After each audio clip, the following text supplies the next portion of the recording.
Zachary Owen, And I am Clem, and today is going to be our last podcast covering the Amonkhet spoilers. As you all probably know, the full set has been released, so we got about 100 or so cards to talk about tonight. So we're going to try to speed through these, but try to cover them as best as we can.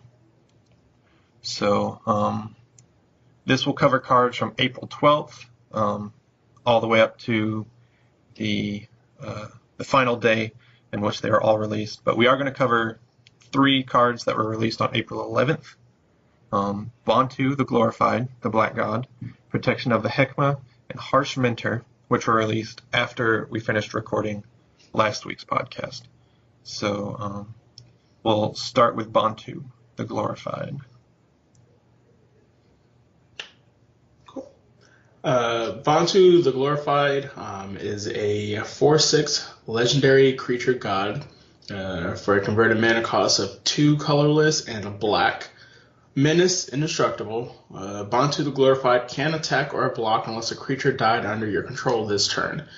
And for 1 of anything in a black, you can sacrifice another creature, scry 1. Each opponent loses 1 life, and you gain 1 life. So, my first thought with this guy was I was really disappointed that a creature you controlled had to die. I felt like he would have been much more manageable if you could have just killed your opponent's stuff, then attack or block. That would have made... I think that would have made him a lot better, because right now he's not really... He's really hard to pull off, in my opinion. Yeah, one of the things that I've, at least from my opinion, I've been looking at the God cards and I've been trying to evaluate is like how easily it is to turn them on, so to say. This one, probably the second easiest to turn on, right behind Ronus, the Indomitable. Yeah, you're having to sacrifice your creature, but like after you do that, you know, you have a 4/6 Menace Indestructible at your disposal at the 3-drop spot. So, you know, as long as you can find something like a token generator, whether that's, you know, Nissa, Voices Indicar, or Hidden Stockpile from Ether Revolt, just something that you can have a sacrifice outlet for.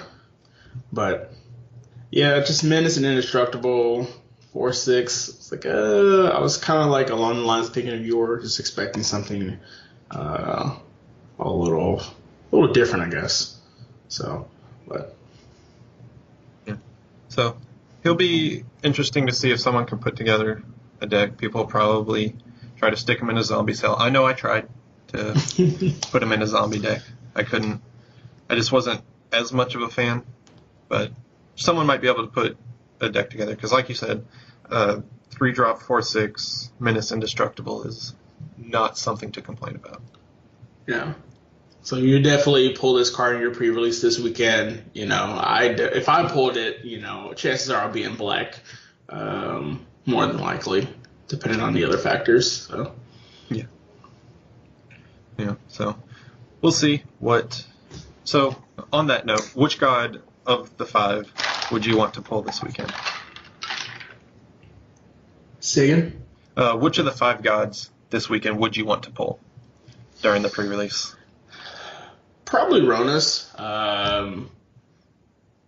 simply because it's a relatively low drop, relatively easy to turn on, 5/5, indestructible, plus you can give something else, +2/+0 trample, and just green is more of my style. I'm always a fan of tapping things sideways, and so I feel like if I pull this, one, I'd be comfortable playing with what green is trying to do in the set. So, Gotcha. Yep. Definitely reasonable.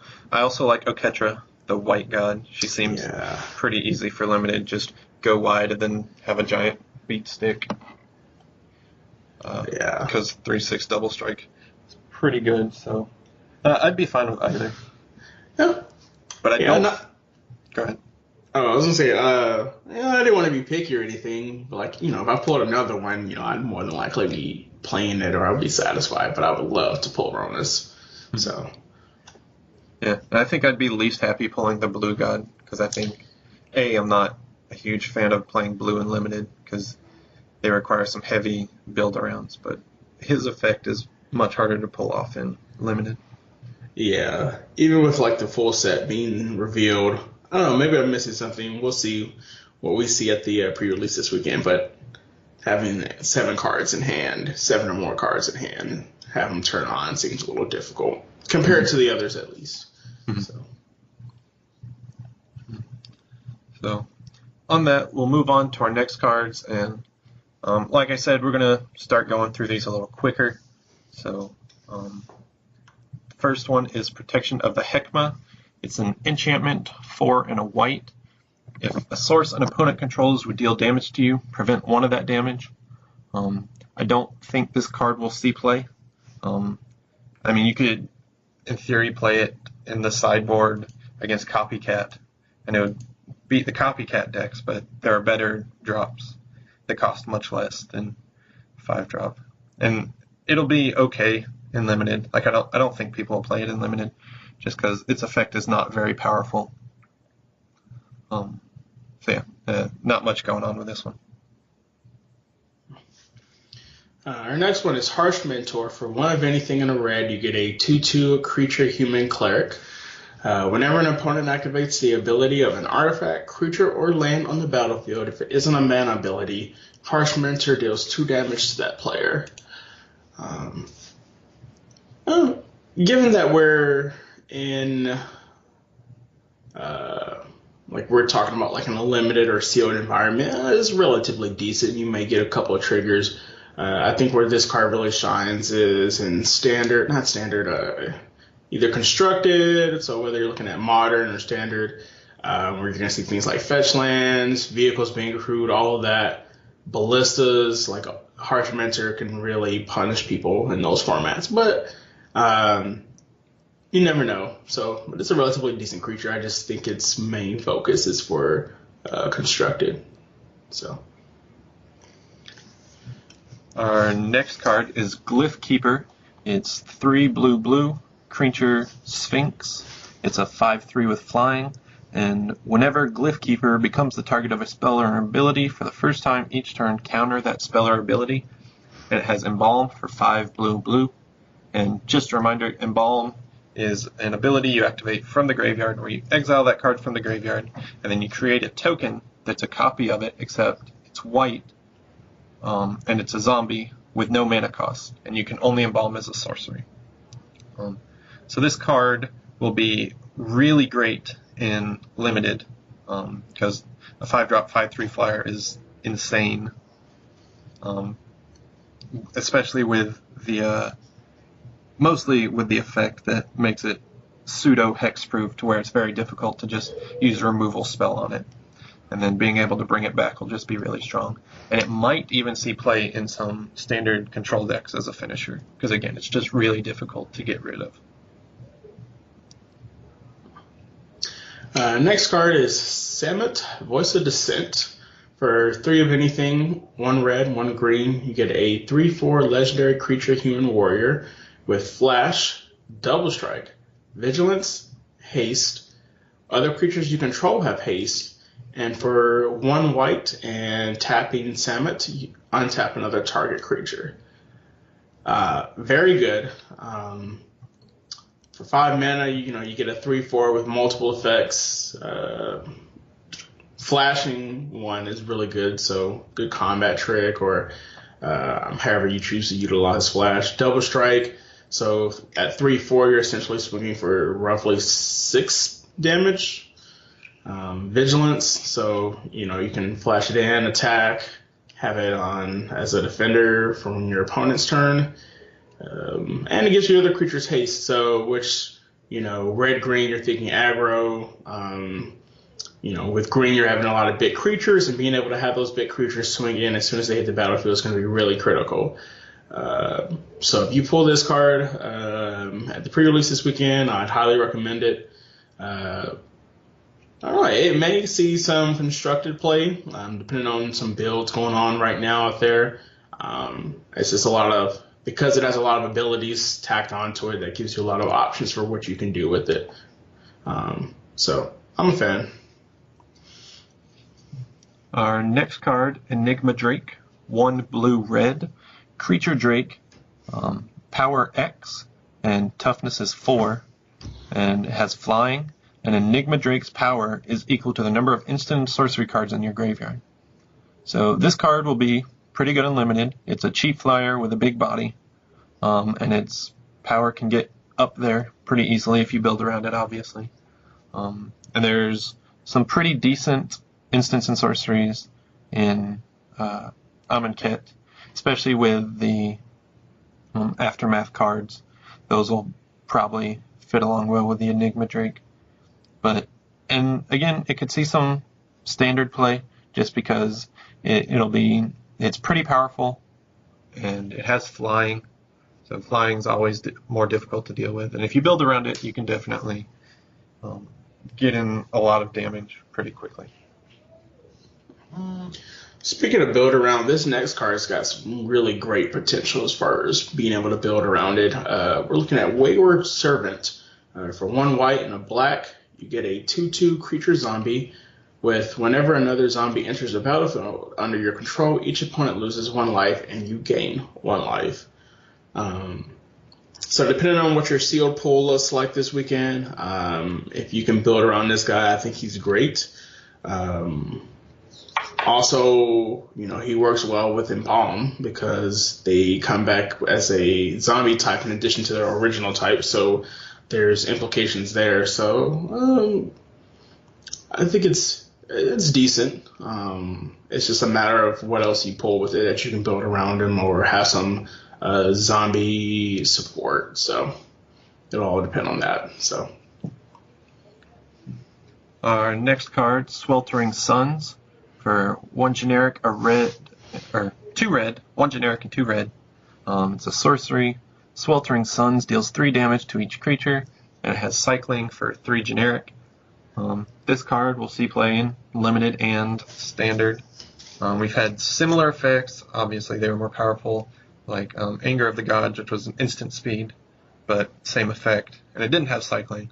So this one is an instant speed, but has a little give to it. So it'll see play in control decks that play red, or heavy in red because of the 2 red casting costs, which might not exist. We'll have to see, but people have played cards like Radiant Flames, which have similar effects, so we'll probably see this guy in standard. And limited, it's a small enough board wipe to where people can easily play it if they're in red and they're not in an extremely aggro deck.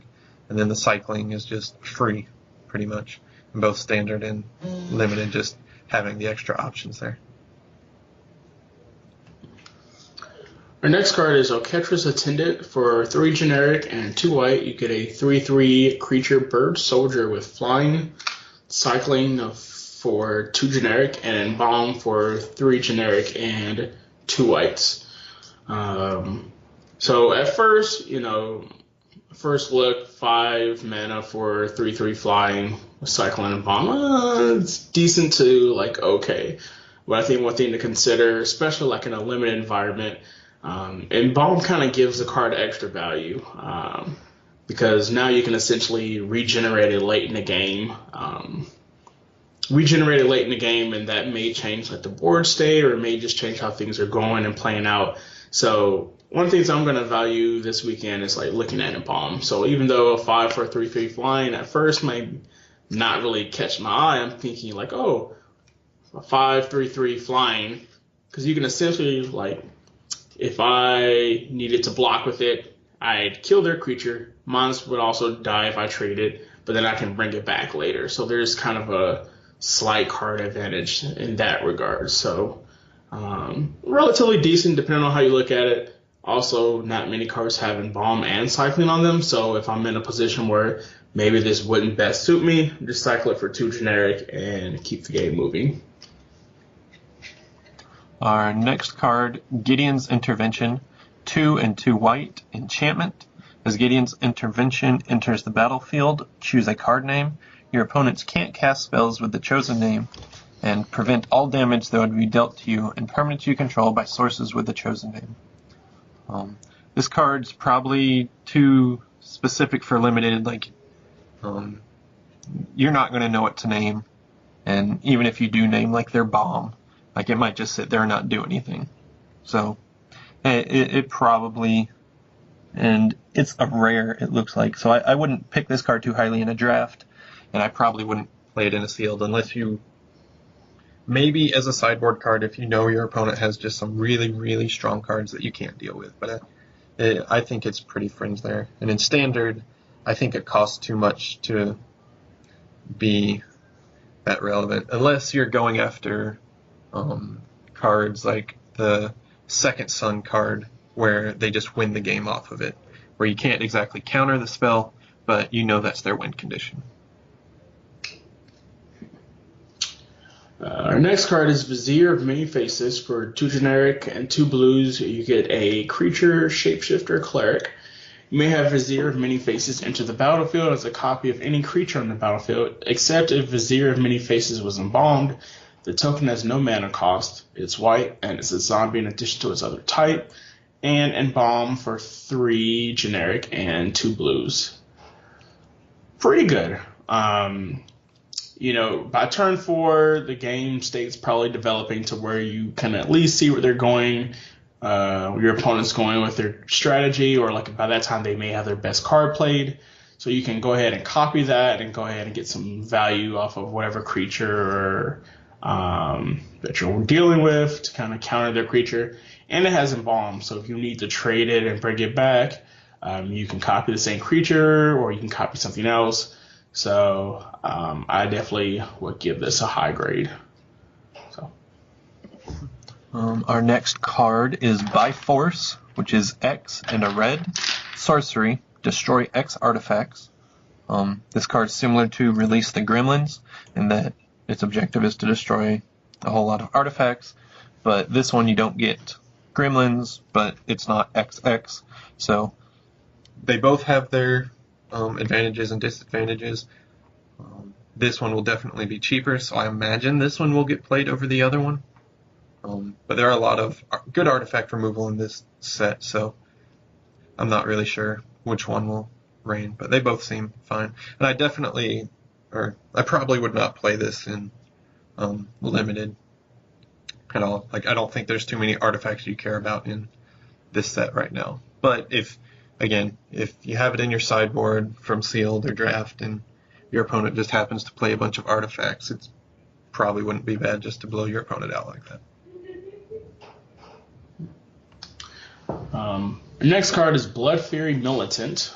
For 1 generic and a red, you get a 4/3 creature Minotaur Warrior. When Blood Fury Militant enters the battlefield, discard a card. All I can really say with this is excellent. For 2 mana, you get a 4/3, and when it enters the battlefield, you discard a card. With some of the stuff we've seen in red, that's exactly what Red's trying to do in the set. So if you're looking at Hazoret, you're getting closer to playing him on curve. If you have some of the Jackals or the Flame,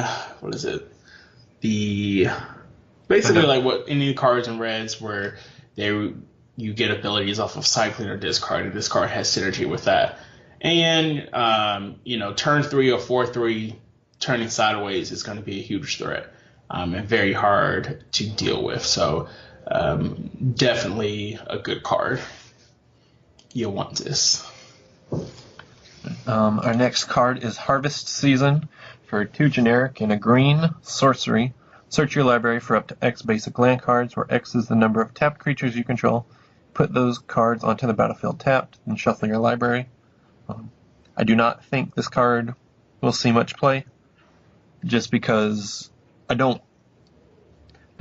you might be able to, if you're in an aggressive deck, maybe you might play this if you're turning your creature sideways, and then instead of seeing it as get a bunch of lands, I see it as more of thin your deck out type deal. So if you can find a way to just empty your deck out of a bunch of lands and then just start drawing real cards for the rest of the game, that doesn't sound bad.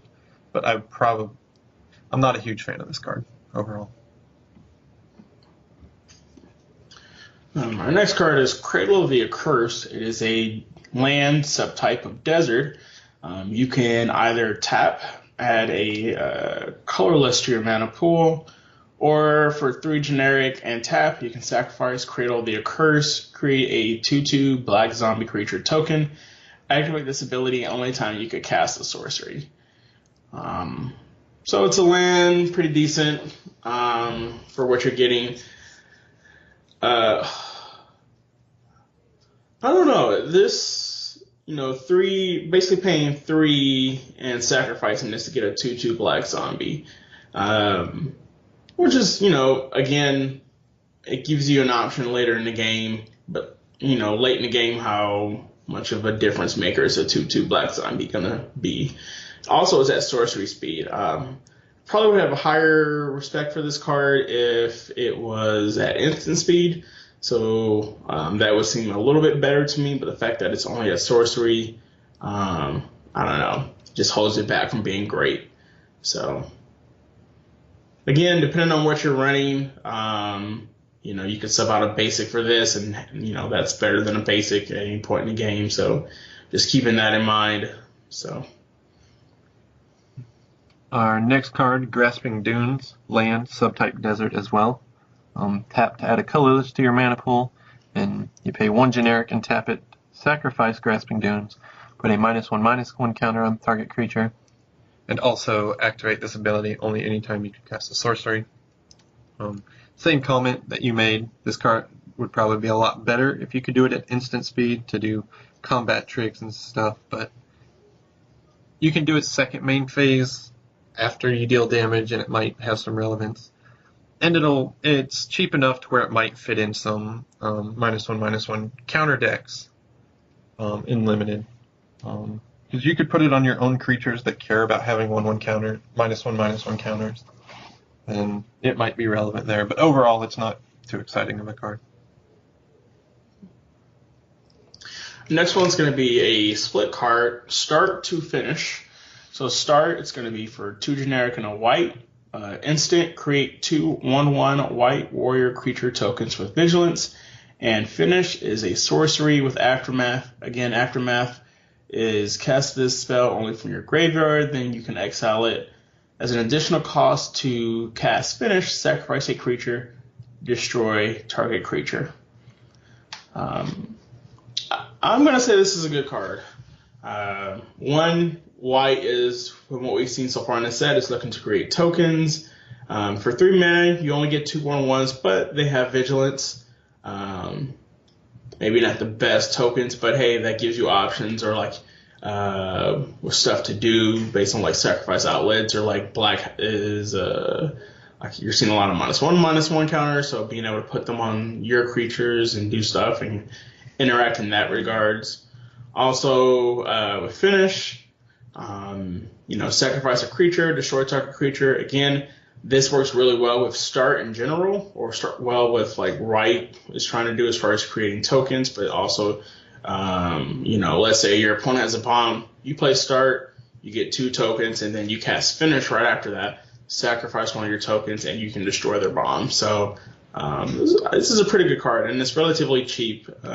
Again, it's kind of going with the theme of Aftermath being sorcery. There's a few instants that are Aftermaths, but relatively a cheap cost, and you're getting a good effect. So this is a relatively decent card. You'll probably want to take this.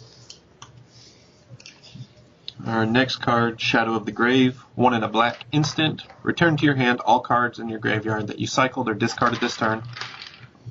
I doubt this will see much play in limited, just because it's a heavy build around card that you really need to build around, and I don't think you can. You might be able to pull it off in limited, but I don't see it seeing much play in limited. But I've seen some decks in standard, people brewing decks that abuse this card in a combo-y sense. They're not anything super crazy like breaking the format, but they're neat combos and stuff. So this card might see some fun play in standard.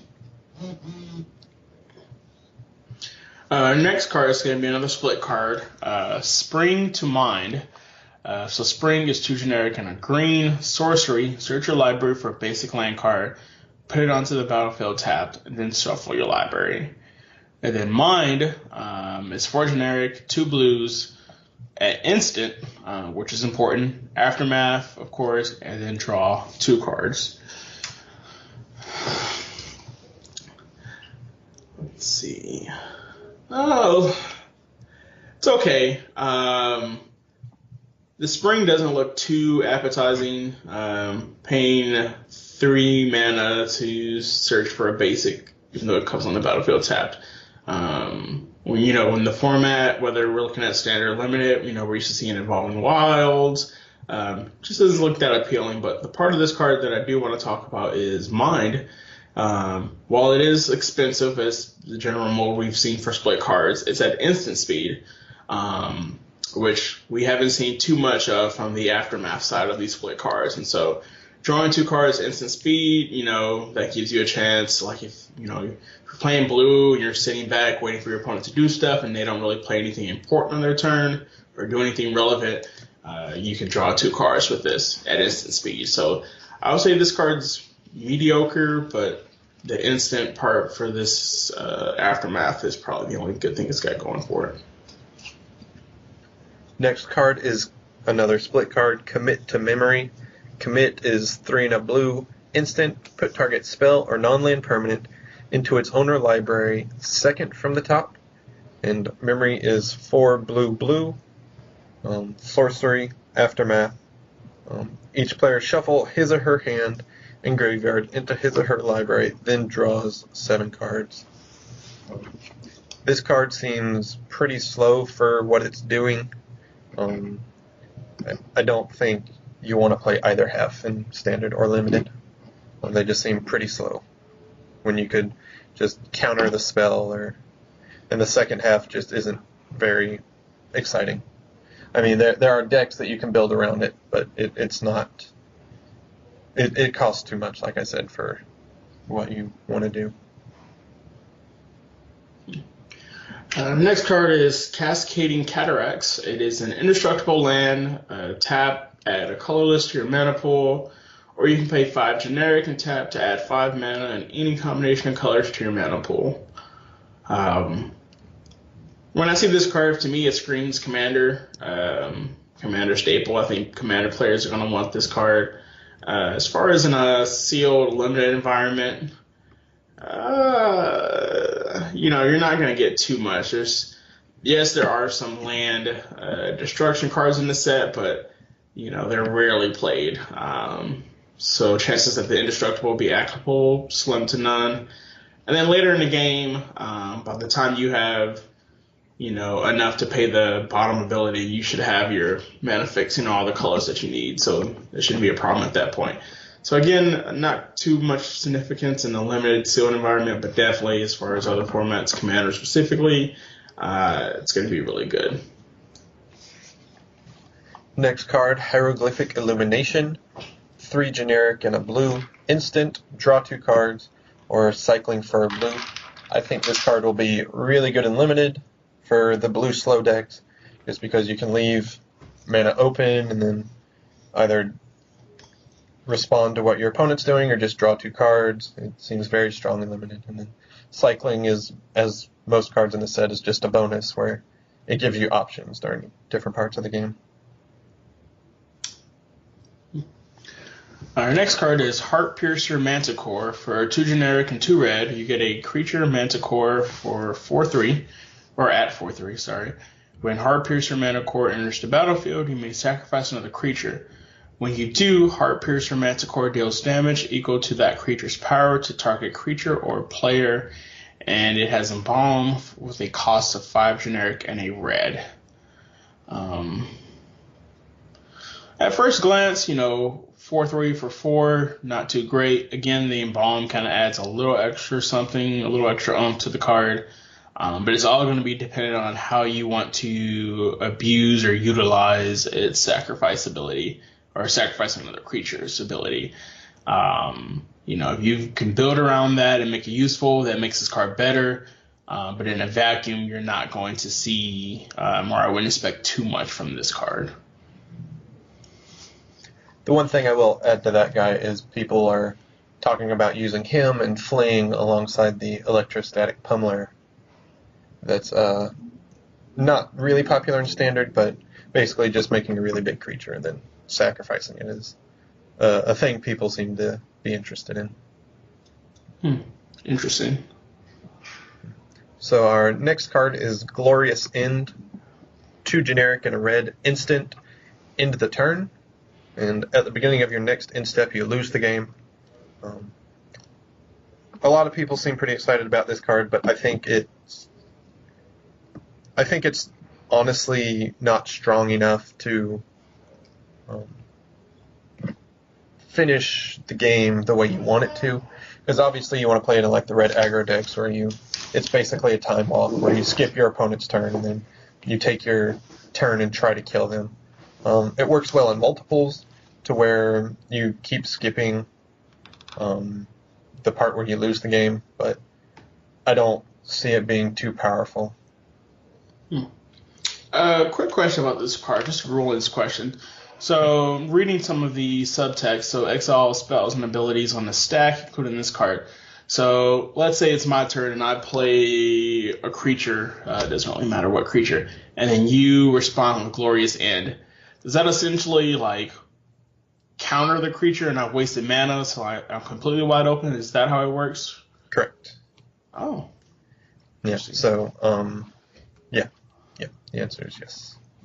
Cool. Interesting. My next card is Sandworm Convergence. For 6 generic and 2 green, you get an enchantment.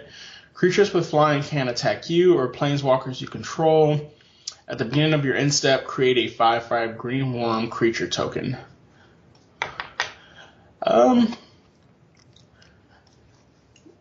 Its relevance depends on how you use it. So I like this against, like, we're seeing a lot of flyers in blue, especially like with the Drake, so I think this would be a good card to side in. However, the drawback or downside to this card is it's expensive, so you're essentially paying 8. By that time of the game, by that turn in the game, the direction should be heading towards one person winning or another. However, if you're in a stalemate, this card can bring the game to a close in your advantage.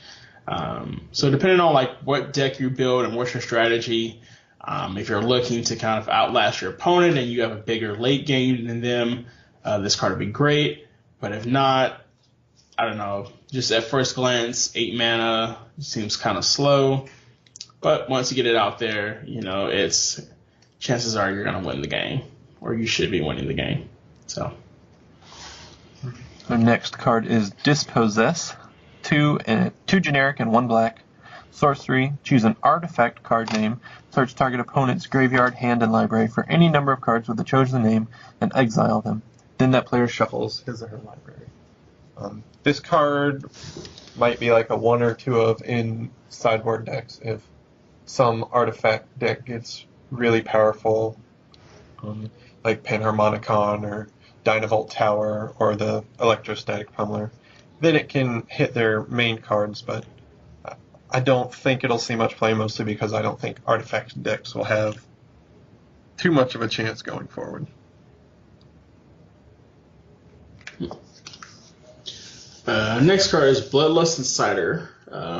For 1 red, you get a 1/1 creature human warrior with tap. Target creature gains haste until the end of turn. Synergistic for what red's trying to do. I think it's an excellent 1-drop. So, your first turn you play it, sit back, and then after that, essentially you can give each creature, assuming you play 1 creature a turn afterwards, you can give it haste. And depending on what those creatures are, that can really swing the game in your favor and bring it to a close if those creatures don't already have haste, or like if you pair it with another color, there's implications there. So if you play red-green, giving your big green creatures haste is really good. So if you're playing red, you'll definitely, and you pull this card, definitely keep it in the main board. Next card, Binding Mummy. 1 and a white. Creature zombie, 2/2. When another zombie enters the battlefield under your control, you may tap target artifact or creature.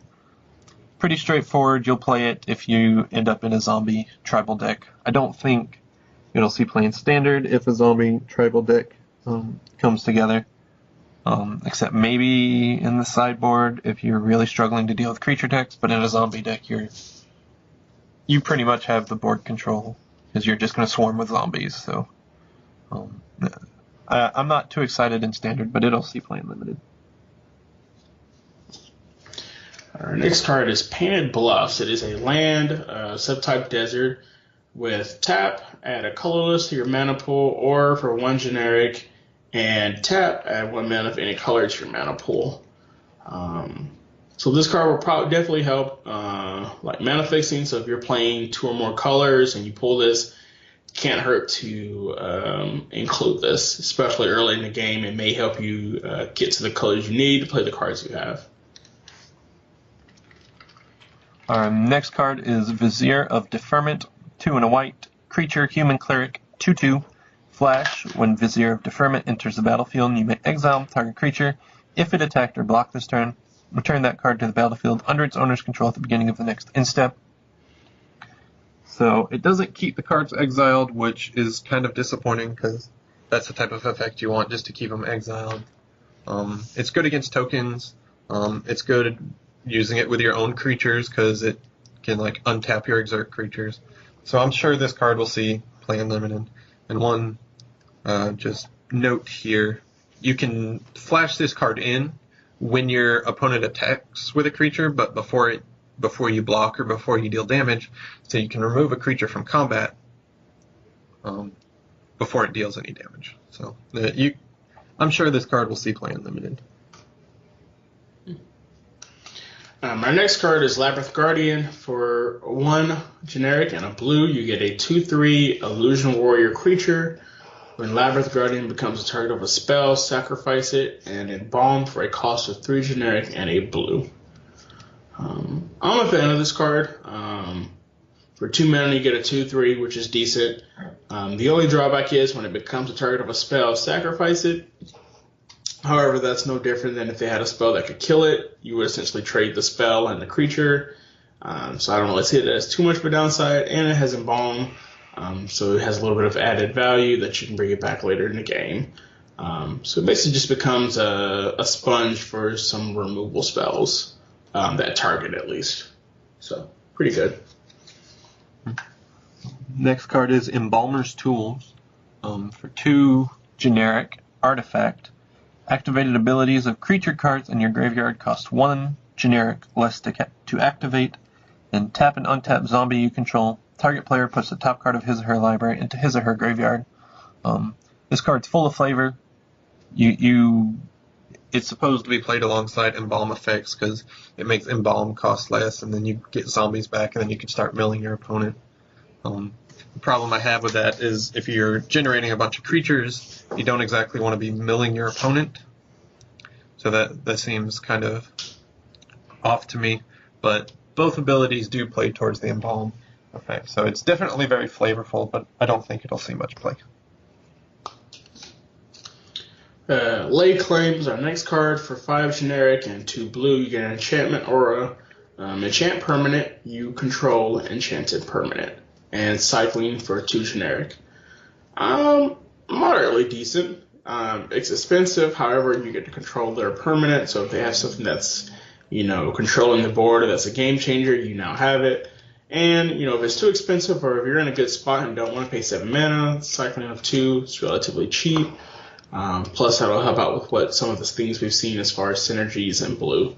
So, not the best, but definitely access to source of removal because you can take their bomb off the board. And it says permanent, so that can be creature, an enchantment, whatever. It's just a threat at that point in time. You can take it. And if you don't need it, you cycle it for 2. So. Next card is Time to Reflect, a white instant for 1 white mana. Exile target creature that blocked or was blocked by a zombie this turn. If you're playing white-based zombies, like a white-black zombie deck, this card will probably end up in your deck, both in limited and standard, just because it's very powerful removal. It's kind of narrow in the fact that a creature has to be blocked or blocking a zombie, but it's really strong removal and really cheap removal at instant speed. So It'll be fine in most. It'll be fine in standard and limited. I don't think a white-based zombie deck will end up in any other format except maybe EDH, and if so, then that card will be fine there. Our next card is Gate to the Afterlife. So for 3 generic, you get an artifact. Whenever a non-token creature you control dies, whenever a non-token creature you control dies, you gain 1 life. Then you may draw a card. If you do, discard a card. Also, for 2 generic and tap, sacrifice Gate to the Afterlife.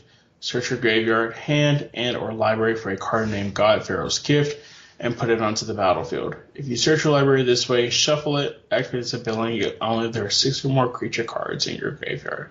So, interesting card. 2 things. If your creature you control is non-token, of course, dies, you gain a life, which is okay, but not the best thing in the world. And then you also can loot. So, Smuggler Copper's back in some form. So you can draw a card and you can discard a card, so that's relevant. And 3 is not too bad for what you're getting. The next part of this card is interesting because at this point in time, now that the set's been completely revealed, there's currently no card called God Pharaoh's Gift at this point in time. So obviously this card will probably be included in the next set, and we'll probably see some interesting stuff with it. But for now, the top part is the only relevant part of this card. So it's decent, but could be better. Next card is Honed Kapesh. 1 generic for an artifact equipment. Equipped creature gets +1/+1, and you equip for 1 generic. This card will not see standard play just because equipment does not tend to do well in standard or constructed unless it's really powerful equipment, and this one is not, but you might play it in limited if you need a 23rd card or something along those lines. Next card is Luxa River Shrine. For 3 generic, you get an artifact with 1 generic and tap. You gain 1 life, put a brick counter on Luxa River Shrine, or you can tap it, you gain 2 life, activate its ability only if there are 3 or more brick counters on Luxa River Shrine. Again, depending on what you build, could be great, but just looking at this card, first impressions, doesn't look to be too good. Gaining life is good, and if it sits there for a while, it can really put you ahead of the curve. So it's decent, but I'm not liking what I'm seeing here. So next card, pretty familiar, Evolving Wilds. Tap, sacrifice Evolving Wilds, search your library for a basic land card and put it onto the battlefield tapped. Shuffle your library. It's mana fixing for any deck. It's good in limited. It's good in certain standard decks if you really need to search for basics or certain lands. And as many people have done, it plays well with Tireless Tracker, and other landfall effects. So this card is a very budget fetch land, and fetch lands are good. Next card is Merciless Javelineer. For 2 generic, black and red, you get a 4/2 Minotaur Warrior creature with cost of 2 generic, discard a card. Put a -1/-1 counter on target creature. That creature can't block this turn. Getting mixed feelings about this. I like its ability, being able to permanently affect a creature, and it's at instant speed. So either you don't want them to block, or let's say they block and you can post combat, or even as a combat trick, put a -1/-1 on target creature. So I like its versatility. Only thing I don't like is for 4 mana, 4/2, it seems a bit fragile compared to what we're used to. But it could be good depending on what you're running. So I'm gonna say this card's good. So our next card is Shadowstorm Vizier for blue and a black. It is a 1/3 creature human cleric with flying, and whenever you cycle or discard a card, Shadowstorm Vizier gets +1/+1 until end of turn. This is a good card if you're playing a blue-black discard or cycle deck. So, at least in limited.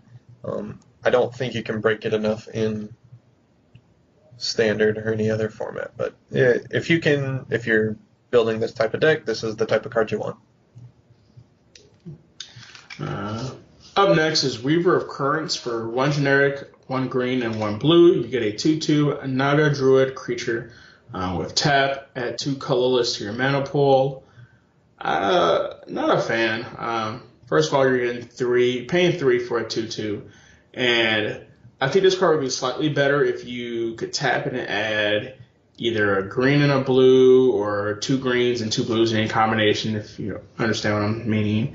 But the fact that you can only tap it and only add 2 colors to your mana pool, and it's 2 power, 2 toughness for 3, just doesn't seem that good. So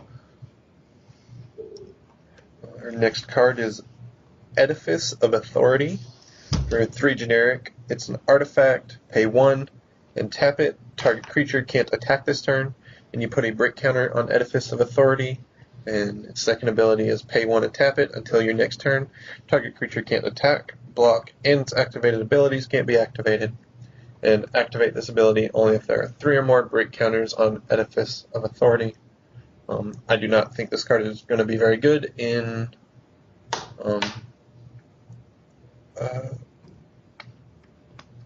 standard. I don't think it's strong enough for limited. We had Pacification Array in the Kaladesh block, which was really strong, but I don't think this is on the same level of as Pacification Array. But I could see it being played. Really? Yeah, just because Pacification Array was a really strong effect. Just because you could tap down attackers and you could tap down blockers.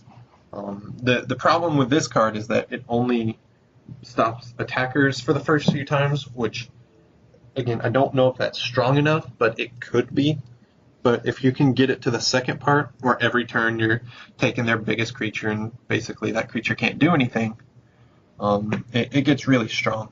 And it's cheaper. Its ability is cheaper than Pacification Array, which was 2 and tap it. So I think this card, I don't think it'll be insane, but I think because it's an artifact, I think it has the versatility that you could play. I think you could play it. Gotcha. Okay, yeah, I think we're on the same page. I just maybe misunderstood you, but yeah, first ability not that great, but if you can get to the second ability, it's really good. So, yeah. Next card is Aven Wind Guide. So for 2 generic, white and a blue, you get a 2/3 flying vigilance bird warrior creature. Creature tokens you control have flying and vigilance, and it has embalmed for 4 generic, a blue and a white. I'm a fan of this card, especially seeing some of the token generators so far in white and blue.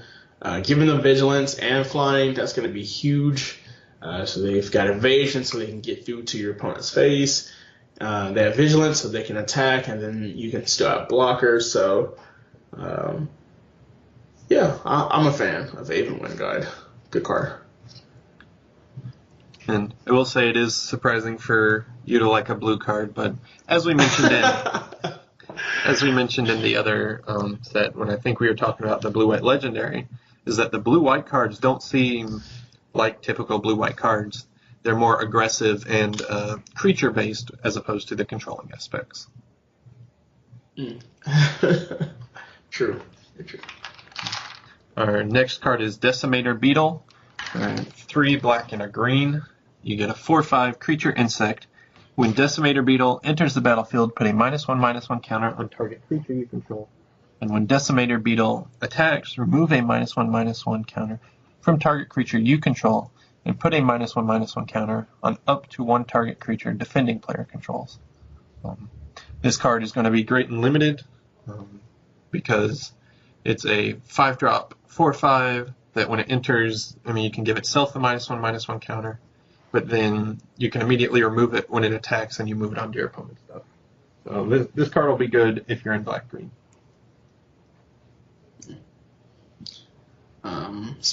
Keeping the trend of color combinations going, our next one is Honored Crop Captain. For 1 red and 1 white, you get a 3/2 human warrior creature. Whenever Honored Crop Captain attacks, other attacking creatures get +1/+1 until end of turn. I think it's a very good card. Well, good to somewhere between good and very good. So for 2 mana, you're getting a 3/2, and whenever it attacks, it pumps up your other creatures, which is synergistic with what red and white like to do, so turning things sideways. So definitely feel like this card can push you over the top. So I'm a fan. I think Honored Crop Captain is good. Our next card, also a multicolored card, Kenra Charioteer, 1 red and green. So he's a 3-drop, 3/3 creature, jackal warrior with trample.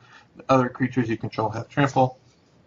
I think you'd play this guy in pretty much any red-green deck in limited, just because trample is very good. He has a decent body, and being in greed, you'll have plenty of other big creatures that you can give trample, which is always kind of something important to keep in mind when doing green decks unlimited, is that not all your creatures have trample, so they're just big creatures that can get blocked easily, but trample gets past that, obviously.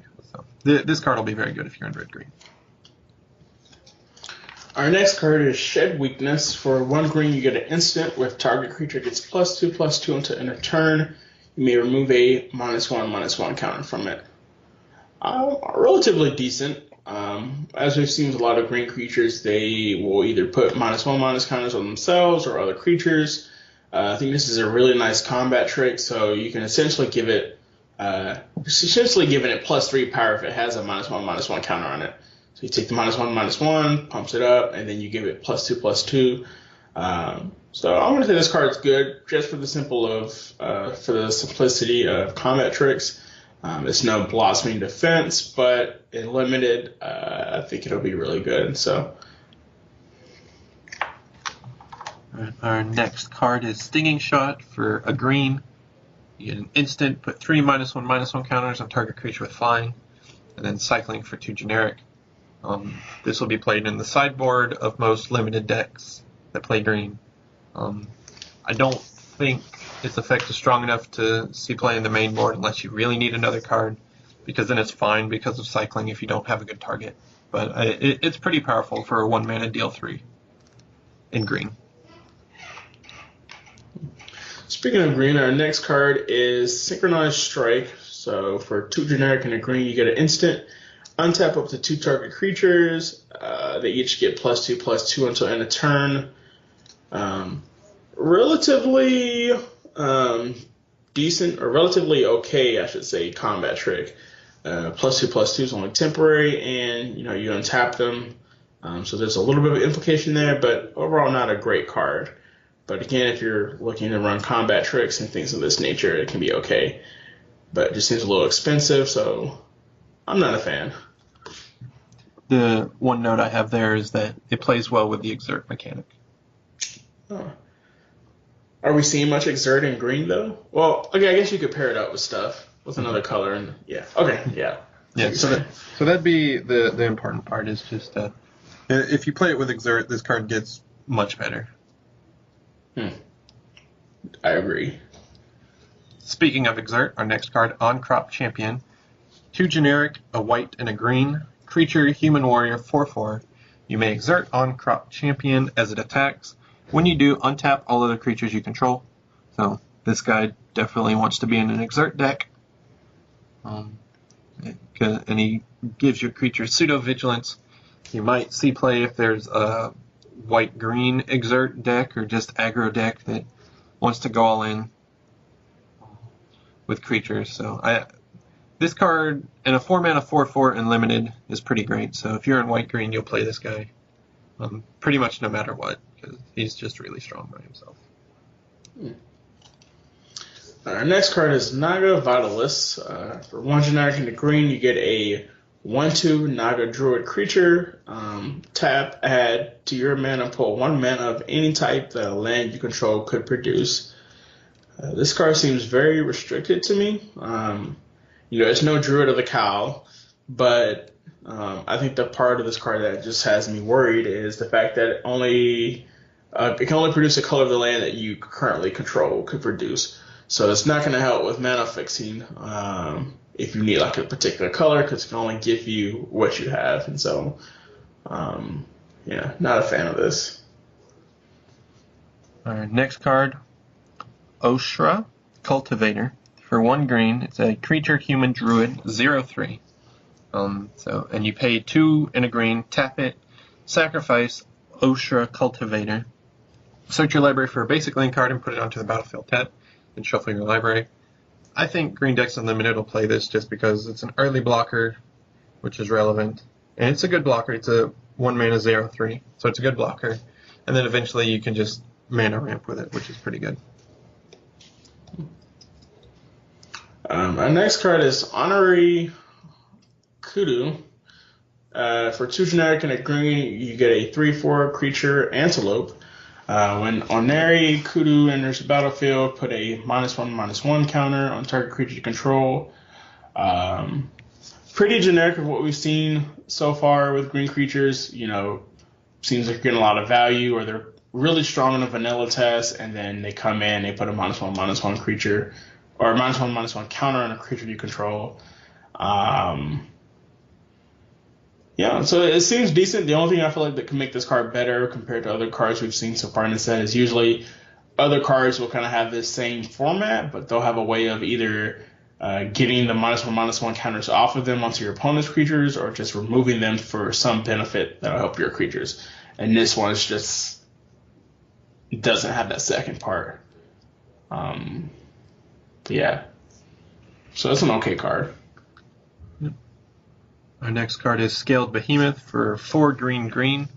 It is a 6/7 creature crocodile with hexproof.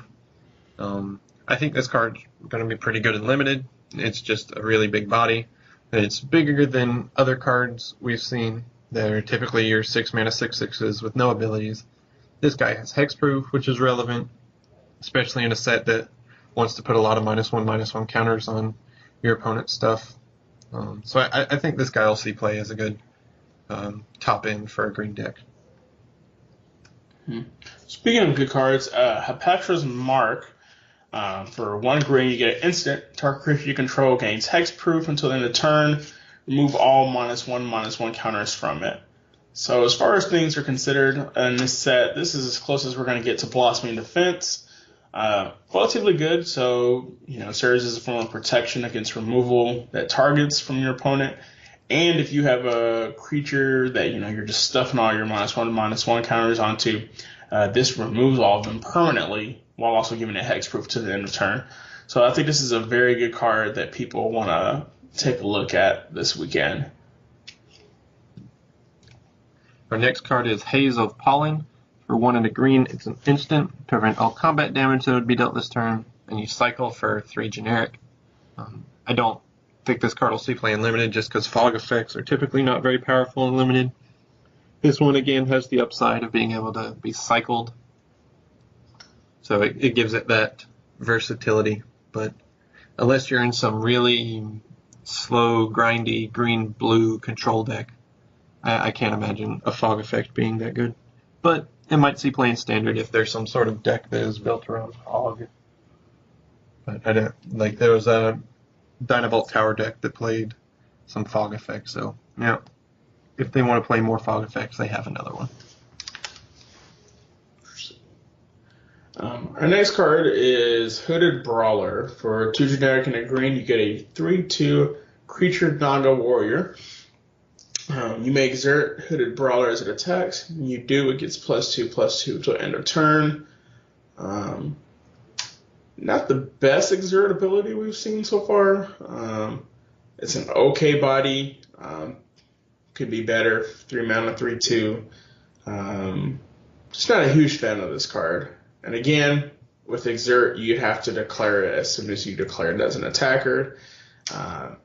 So either you're attacking with a 5/4 that doesn't untap next turn, or you're swinging with a 3/2, which will be relatively easy to block because of the 2 toughness. So not a huge fan of this card. Next card is Initiate's Champion. So 1 and a green, you get a 3/1 creature cat, and whenever initiates companion deals combat damage to a player, untap target creature or land. So I think it's going to be pretty good in aggro decks. 2 mana 3/1s are typically really good in aggro decks because they'll get in a bunch of damage.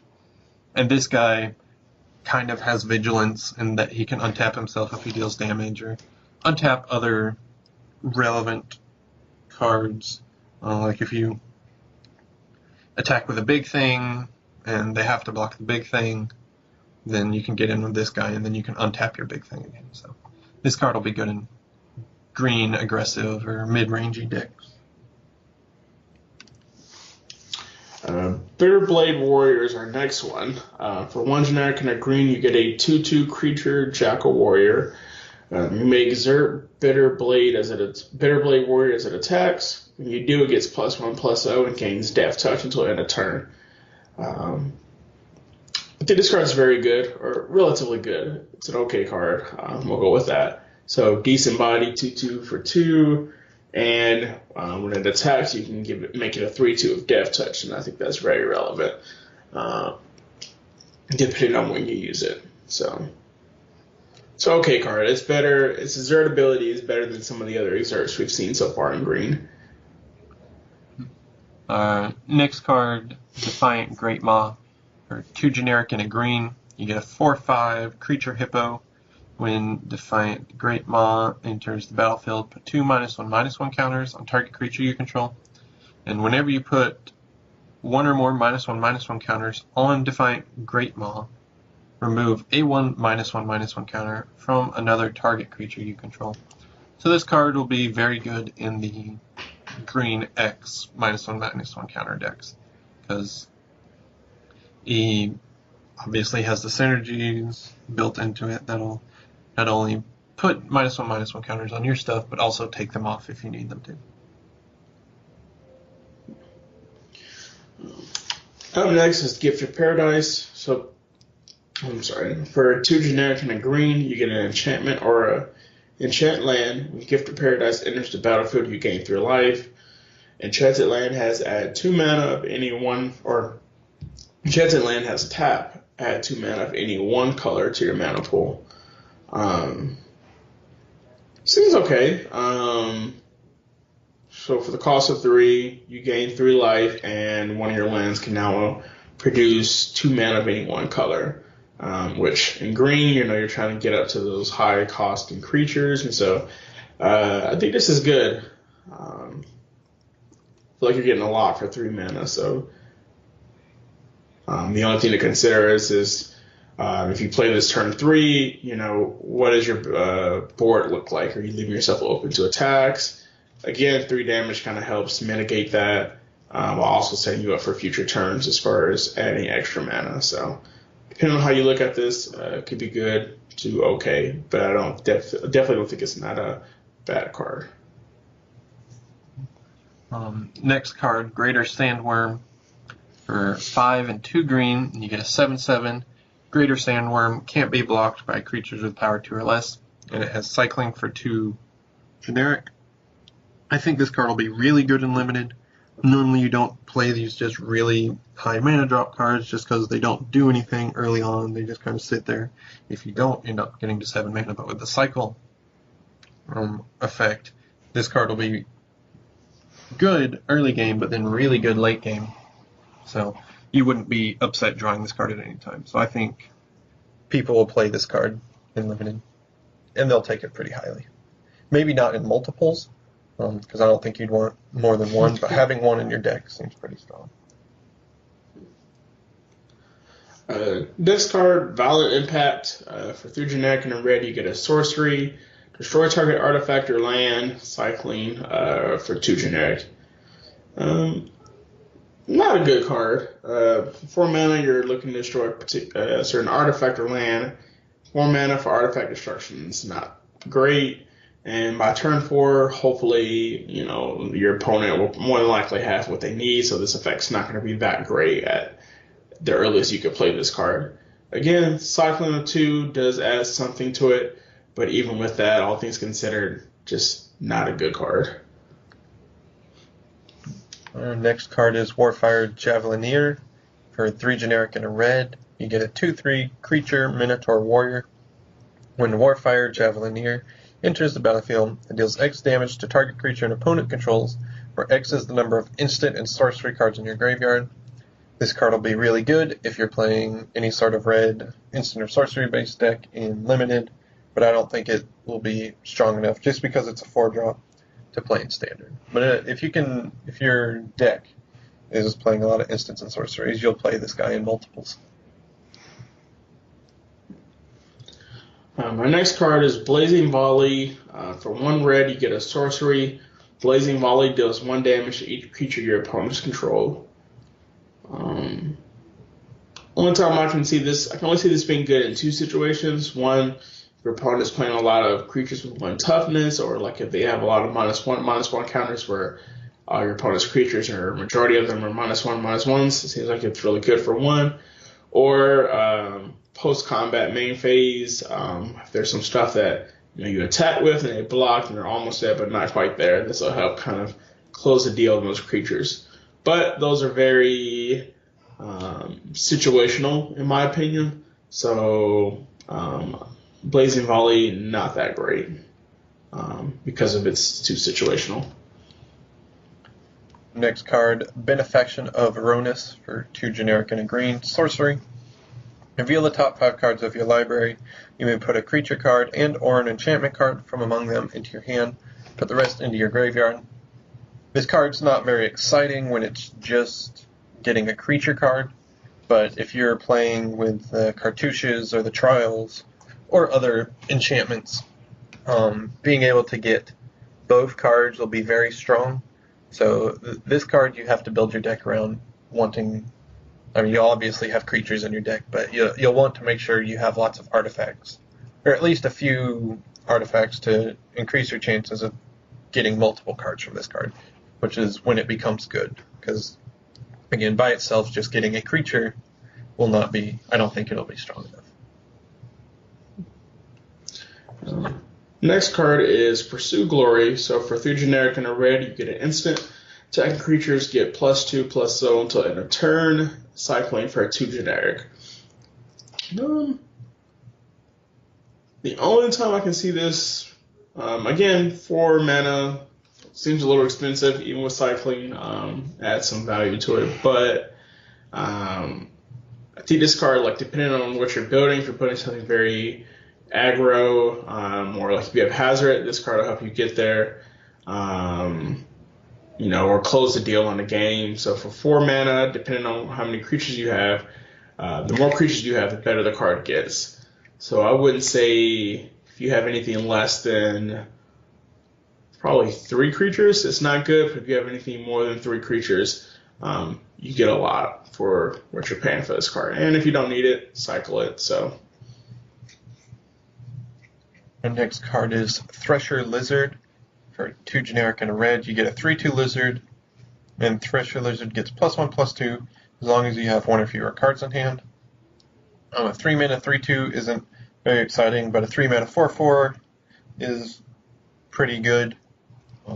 It's above average, but it by itself is not super exciting, and it's kind of difficult to pull off his effect. He's a very good late game card in limited. Just because he's a pretty solid body and you're not likely to have cards in hand. So I think he'll be fine in limited just because by himself he's not a bad card and that he just gets better as the game goes on. Tormenting Voice. For 1 generic and a red, you get a sorcery. As an additional cost to cast Tormenting Voice, discard a card, draw 2 cards. Seems good. You're essentially paying 2 mana, discarding a card, and this to get 2 cards. It seems decent. Reminds me of Cathartic Reunion, but a slightly smaller version of that. But depending on what you have, could be good. I'll say it's an okay card. Our next card is Trueheart Twins. For 4 generic and a red, you get a 4/4 creature Jackal Warrior. You may exert Trueheart Twins as it attacks. Whenever you exert a creature, period, creatures you control get +1/+0 until end of turn. So this card will just get really out of hand if you play a bunch of exert creatures. So this card might see standard play. I think it costs too much.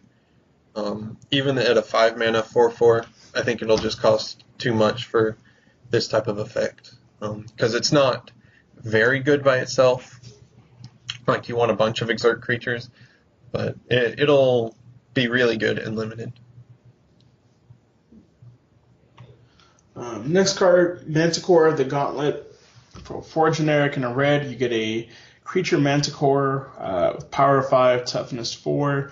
When Manticore of the Gauntlet enters the battlefield, put a -1/-1 counter on target creature you control. Manticore of the Gauntlet deals 3 damage to target opponent. Not a fan. I think this is the first instance we're seeing where red gives a -1/-1 counter to target creature we control, which is interesting.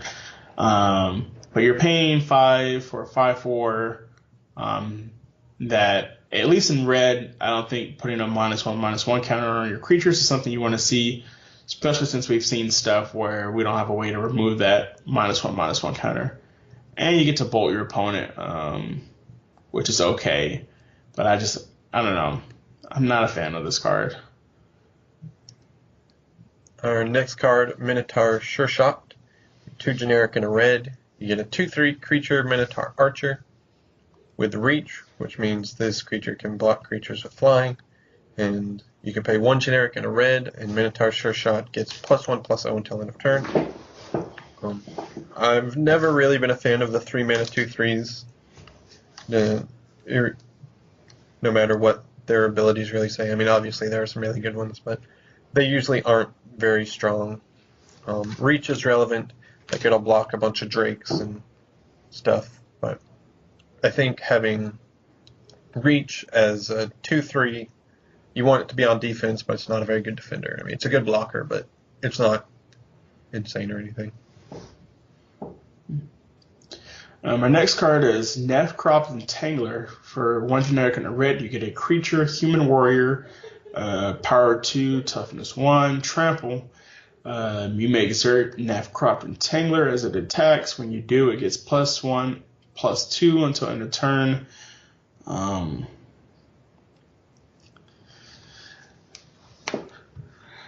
don't know.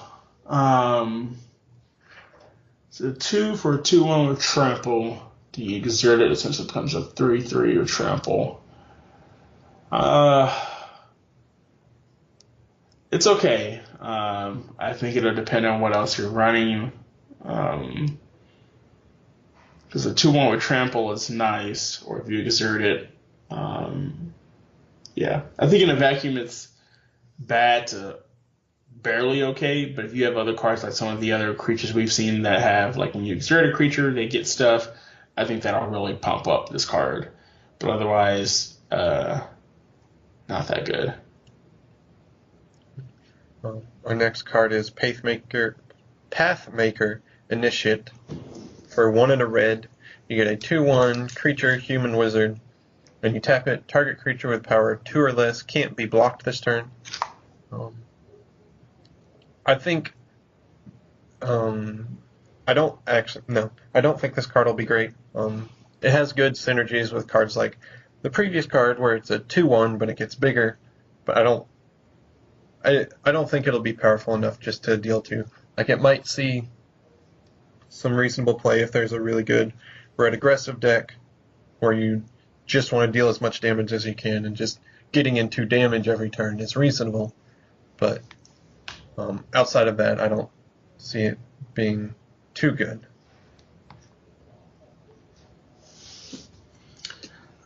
Next card is Brute Strafe. For 1 generic and a red, you get an instant.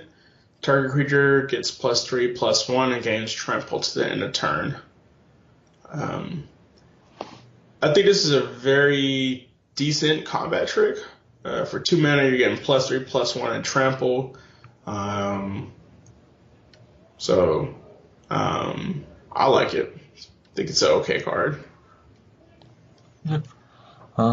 Next card, Desert Ceradon. For 5 generic and a red, you get a 6/4 creature beast, and you can cycle it for 1 red. Normally, cycling gives you options, and this one definitely does, but I don't think playing this card by itself is very good, because a 6 mana 6/4 will likely just trade down, which you don't want to do, but I don't think it's strong enough to where you'd put it in your deck and you'd accept the fact that you're not going to play it early game and just cycle it. So I don't think this card's very good. Our next card is Electrify. 3 generic and a red, you get an instant. Electrify deals 4 damage to target creature. Not a fan. I don't think this card is really good. 4 damage to creatures is significant, but at that cost, I just think there are better options or better avenues to pursue in this set. Our next card is Emberhorn Minotaur for 3 generic. 3 generic and a red. You get a 4/3 creature Minotaur warrior. You may exert Emberhorn Minotaur as it attacks. When you do, it gets +1/+1 against Menace until end of turn. I think this card's really good. Menace is a really good ability, and a Menace on a 5/4 is pretty good. And then 4 mana 3/3 is not great, but it'll be fine in any aggro or mid-range deck. Next card, Supernatural Stamina for a black.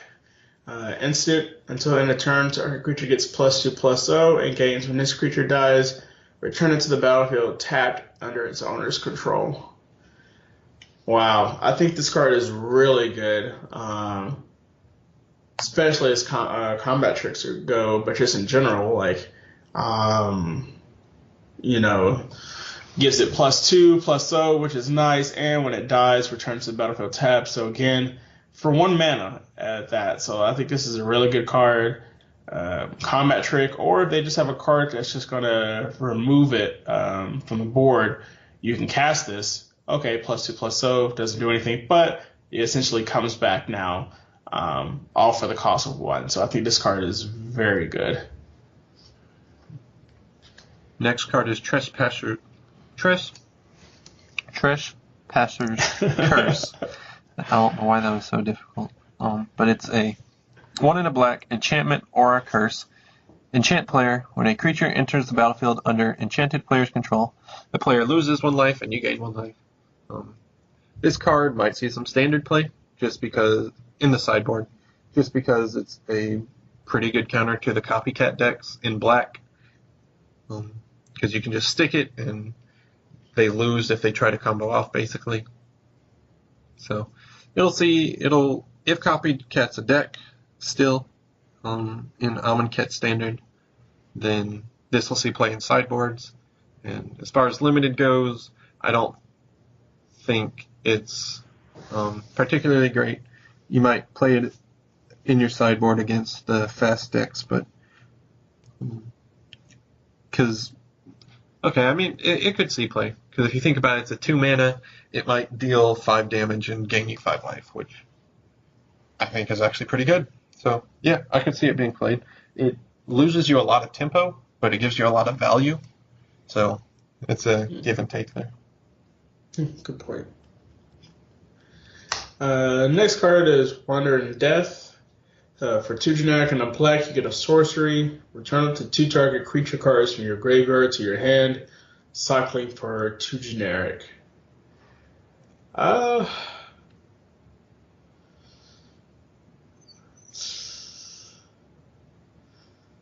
going to go with okay on this. For 3 mana, you get 2 creature cards from your graveyard to your hand, and you can cycle it for 2. I feel like the only thing you'd have to be careful about is, again, can only be creature cards. But depending on what you're running, I think with black we've seen a lot of cheap stuff that'll die, but when they die, you either get a 2/2 zombie or you get an effect. So basically, from what I've seen, I'm gonna say this card's okay. Next card is Wasteland Scorpion, 2 generic and a black. You get a 2/2 creature scorpion with Death Touch and cycling for 2 generic. Death Touch is typically pretty good in limited because a lot of people are just playing big creatures, And again, having the versatility of cycling the card if you don't really need it is always good. Next card is Horror of the Broken Lands. For 4 generic and a black, you get a creature horror 4/4. Whenever you cycle or discard another card, Horror of the Broken Lands gets +2/+1 till end of turn, cycling to black. So 5 for a 4/4, not great. You're only going to want to probably run this card if you've got a cycle or discard theme going on with your deck, because then it just gets better, at least temporarily. And in that deck, if you don't try it at the right time, its cycling cost is relatively cheap. So, only thing to keep in mind with this card. Next card, Pitiless Vizier.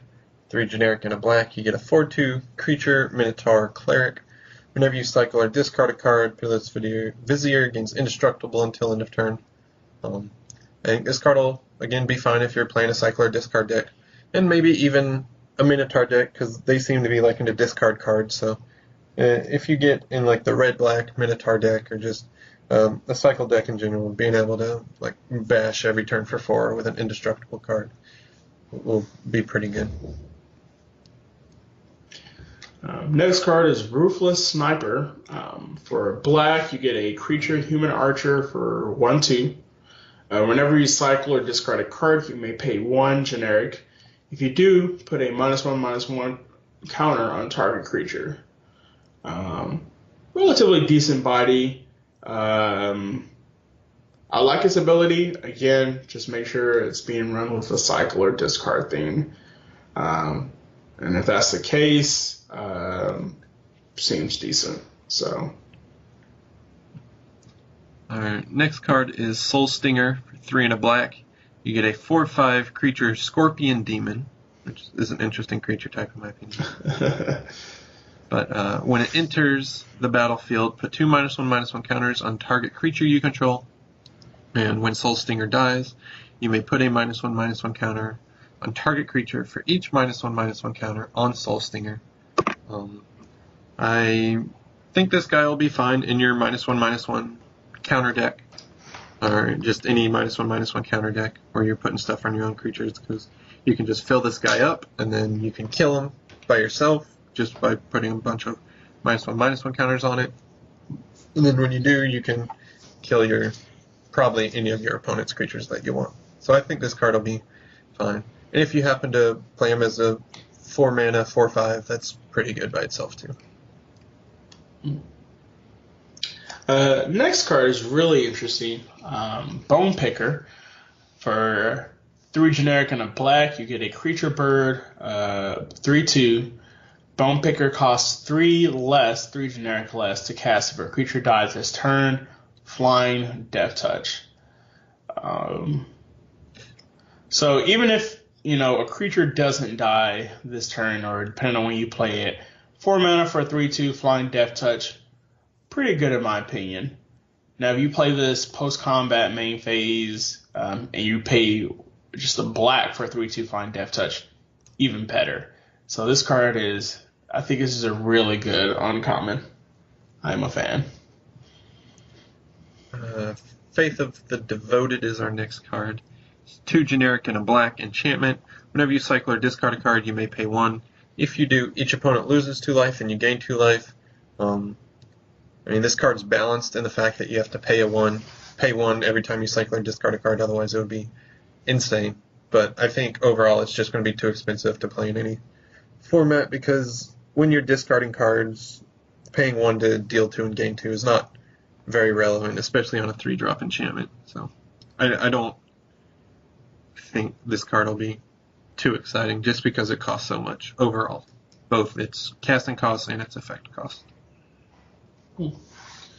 Next one is Festering Mummy. For a black, you get a 1/1 creature zombie.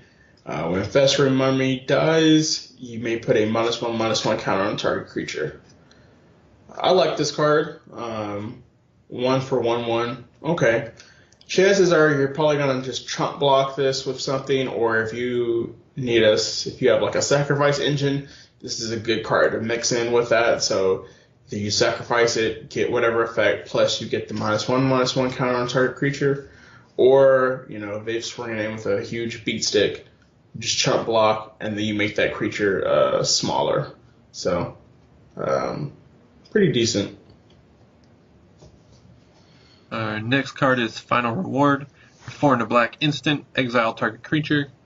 I think this card costs a little too much to be a good removal in limited.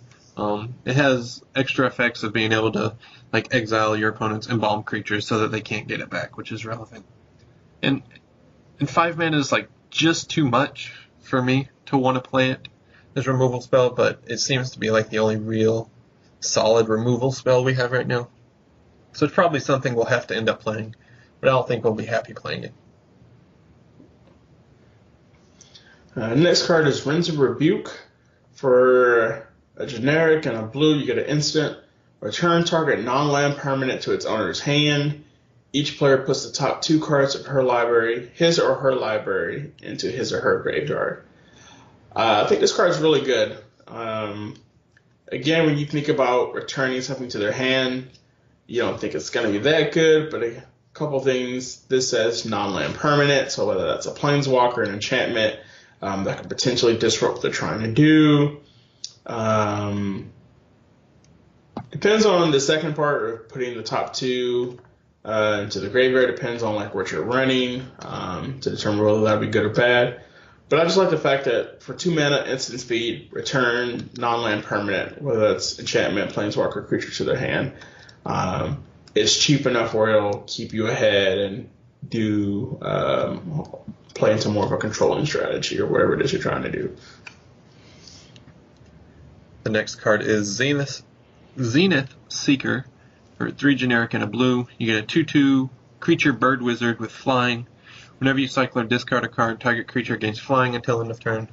I think this card is just asking for a lot because it's a 4 mana 2/2 flyer, which is not great, and then you have to have a cycle or discard outlet, and you have to have another creature that you want to get flying, and then you have to attack. I mean, attacking isn't bad, but I think it costs too much for what you want to do. Because some good effects I'm thinking about right now that are cycle and discard are the Archfiend of Ifnir and the Drake Haven, which already have flying, and the blue-black creature, I don't remember its name, but it also has flying. So I don't think giving flying is going to be that relevant in a cycle or discard deck. My next card is Baleful Ammit. 2 generic and a black. You get a 4/3 creature, Crocodile Demon.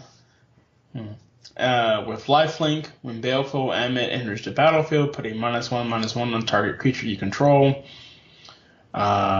Seeing some of the stuff we've seen so far in black, I think this is really good. For example, you get a Festering Mummy.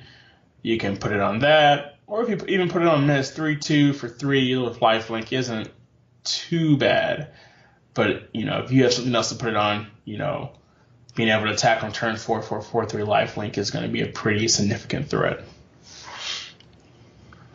Next card is Blighted Bat. For 2 generic and a black, you get a 2/1 creature zombie bat flying, and you can pay 1 generic for Blighted Bat to gain haste until end of turn.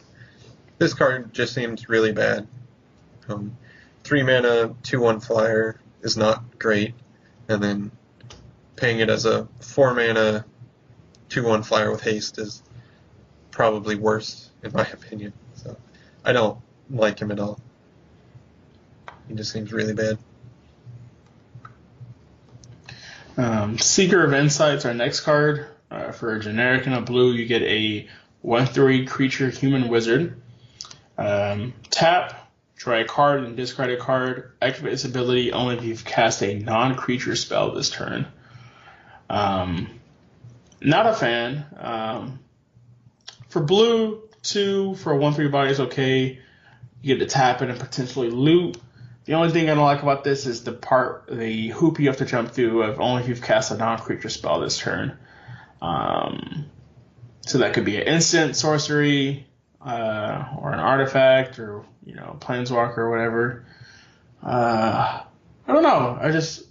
Some of the stuff I've seen with blue, they like to sit back and control the board, and this kind of forces you to do something that's non-creature based then loot, I don't know. It just seems the looting is not worth the hoop you have to jump through for this card, in my opinion. One thing is you can do it on like your opponent's instep.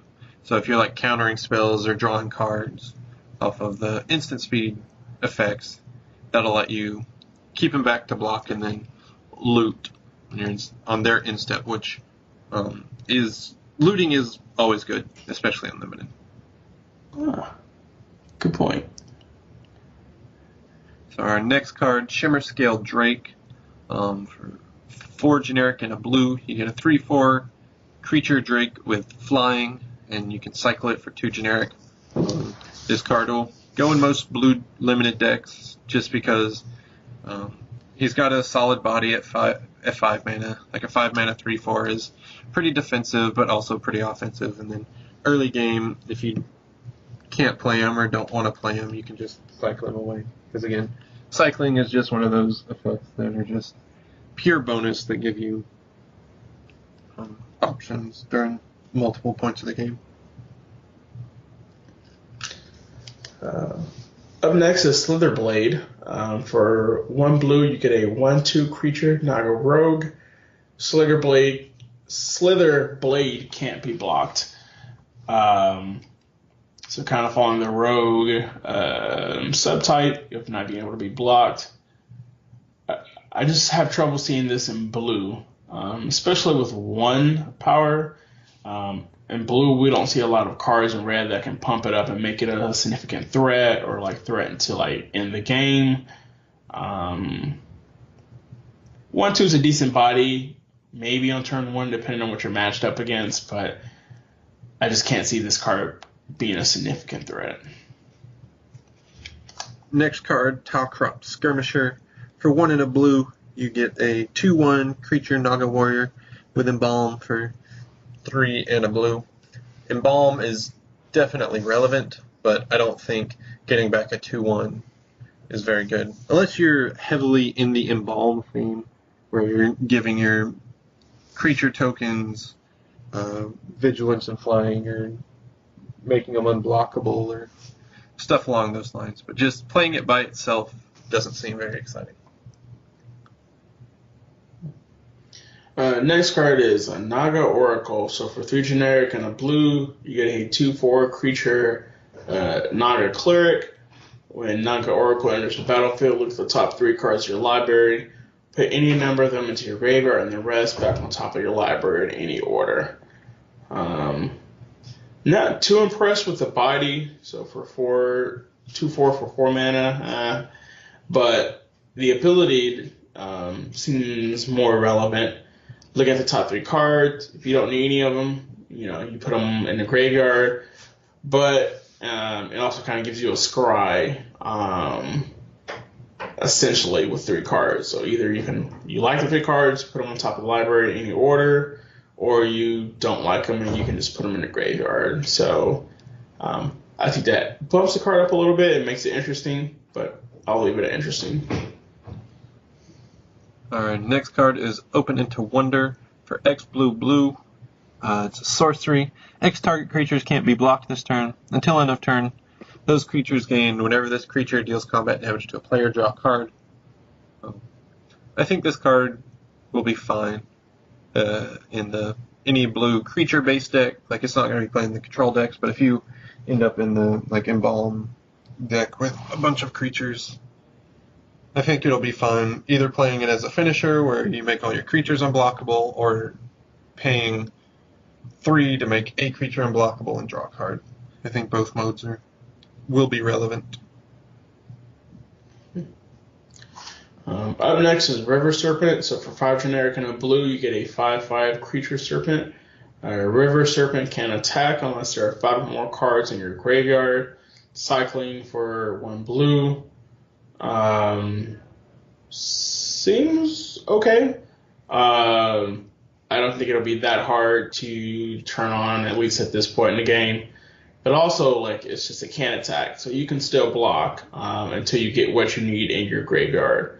And then, for whatever reason, if you don't need a 5/5, you can cycle it for a blue, which is pretty cheap. So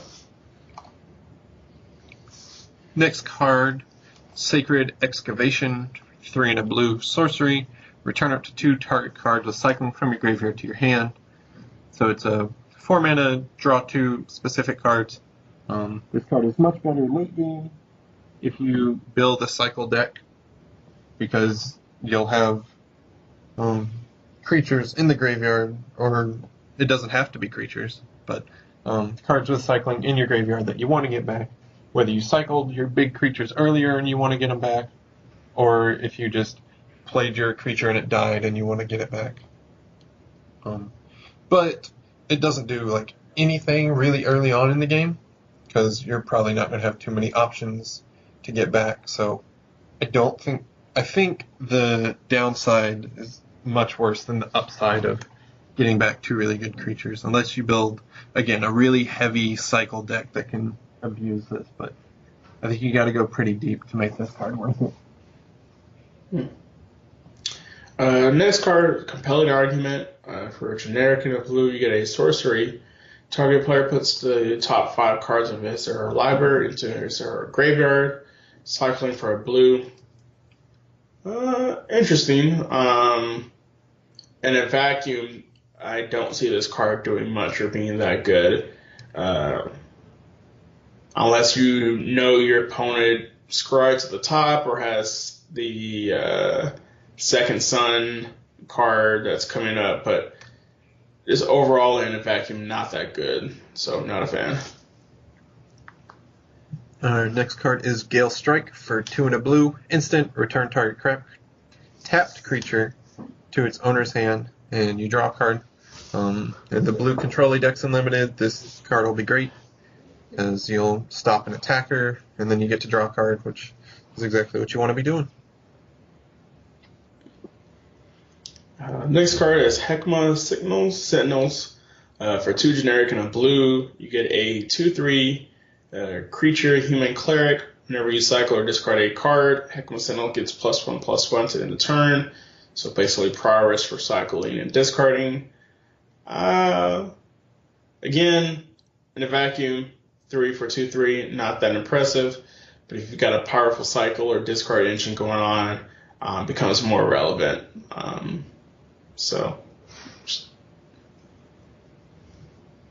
Alright, next card, Illusory Wrappings. 2 generic and a blue. Enchantment Aura. Enchant Creature. Enchanted creature has base power and toughness 0/2. So pretty good removal spell for blue, because it'll get around any sort of death triggers, kind of, because they'll still be able to block with a 0/2. And it doesn't get rid of the creature's abilities if they have any, like activated abilities or triggered abilities. So there are better cards out there, not necessarily in this set, but this card will be fine in the control decks, because they can get rid of the big creatures, the big problem creatures. Next is Those Who Serve. 2 generic and a white, you get a 2/4 creature zombie. Not too impressive. For 3 for a 2/4, it gives it an extra toughness at the cost of a power, but not that good. I just like there could be bigger things, threats, or things you could be playing at the 3-drop spot. And Those Who Serve. The next card is Vizier of Remedies. For 1 and a white, you get a 2/1 creature human cleric. If 1 or more -1/-1 counters would be put on a creature you control, that many -1/-1 counters -1 are put on that card instead. This card will... It's interesting that it's in white, because white isn't the color that does a lot of... that uses a lot of -1/-1 counters. It's like red and green that focus on that. But people are starting to break this card in Modern, because there's a green card, I can't remember its name, but you put a -1/-1 counter on it to add a green, to untap it, and then you can tap it to add a green to your mana pool.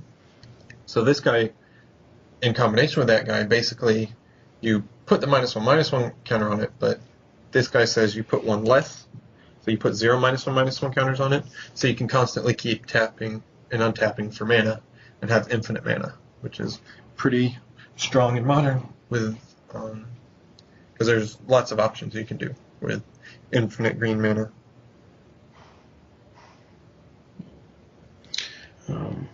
Up next is Aven Initiate.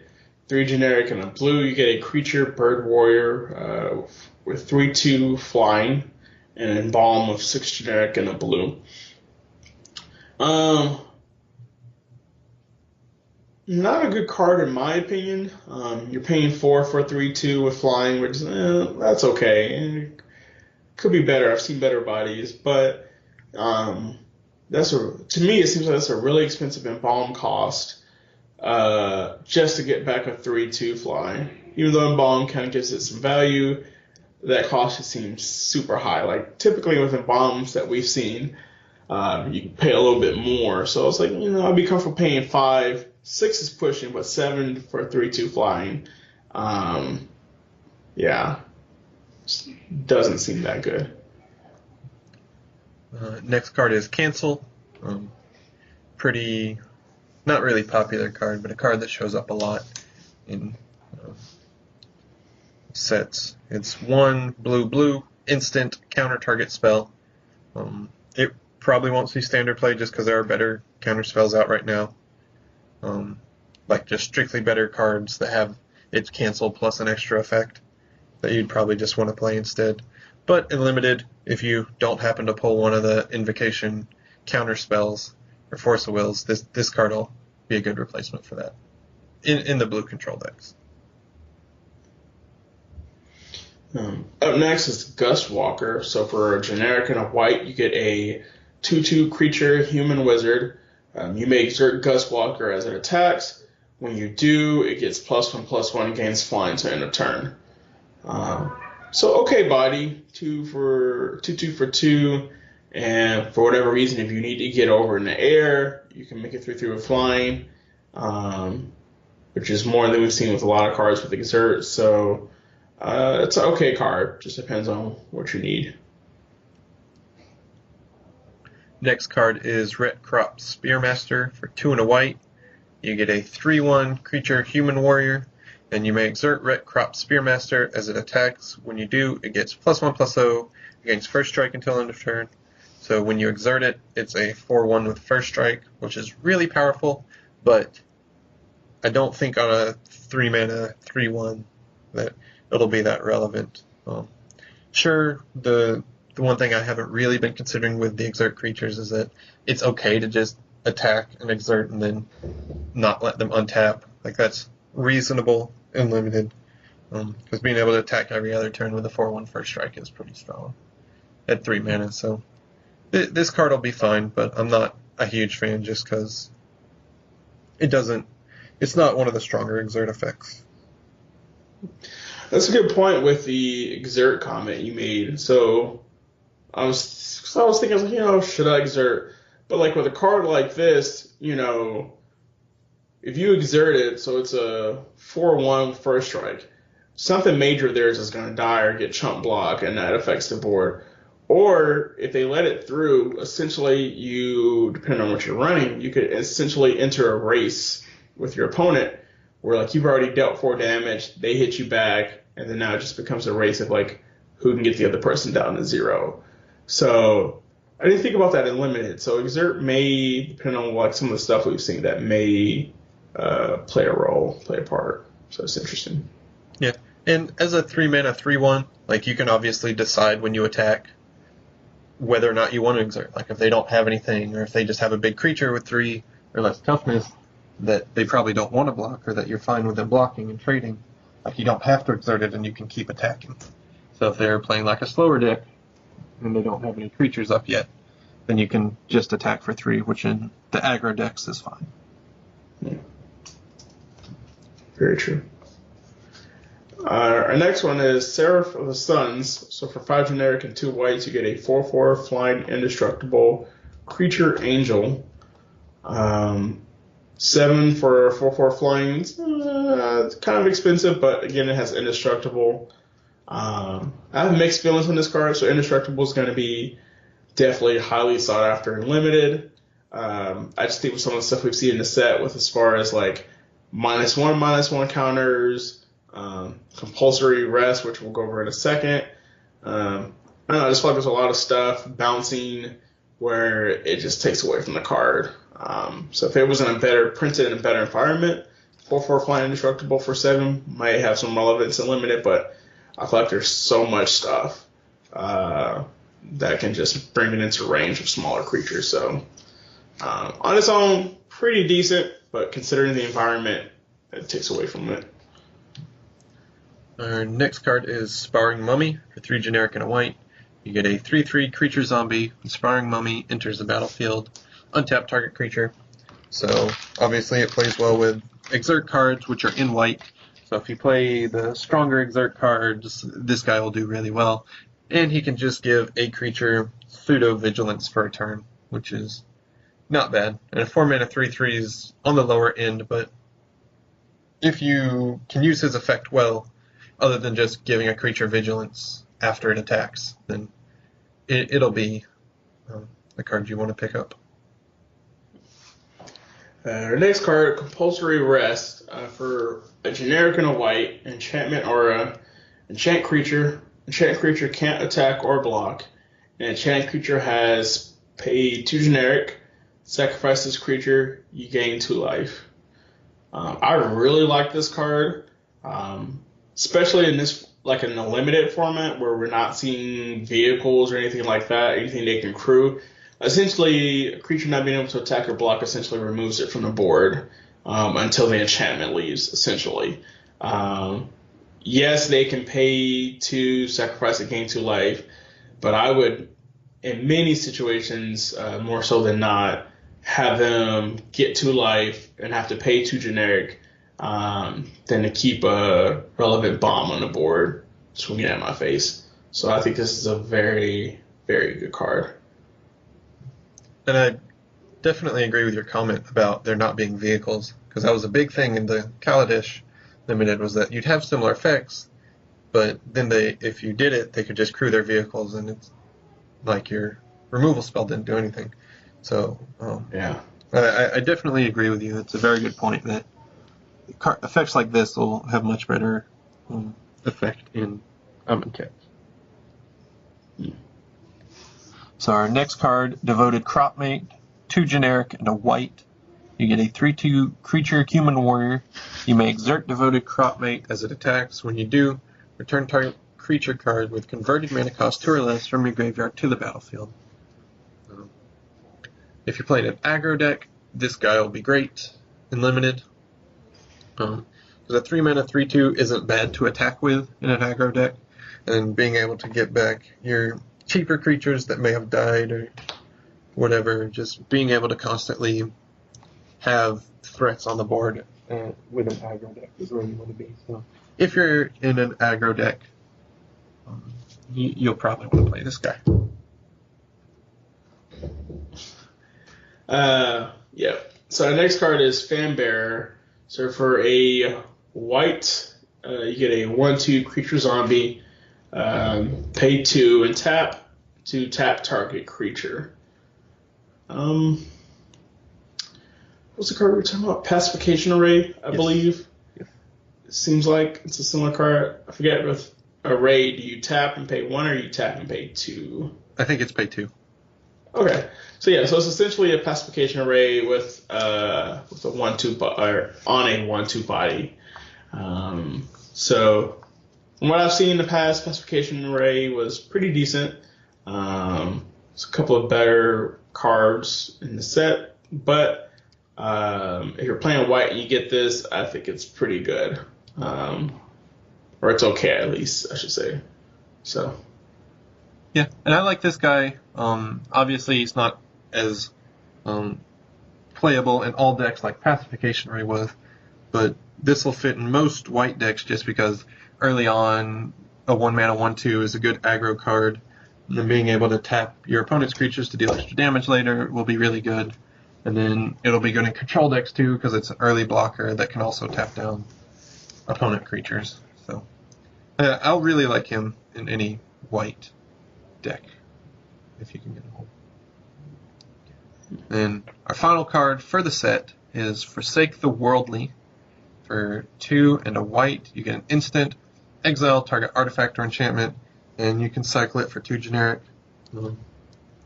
I don't think the artifacts and enchantments in this set are particularly great, so I don't.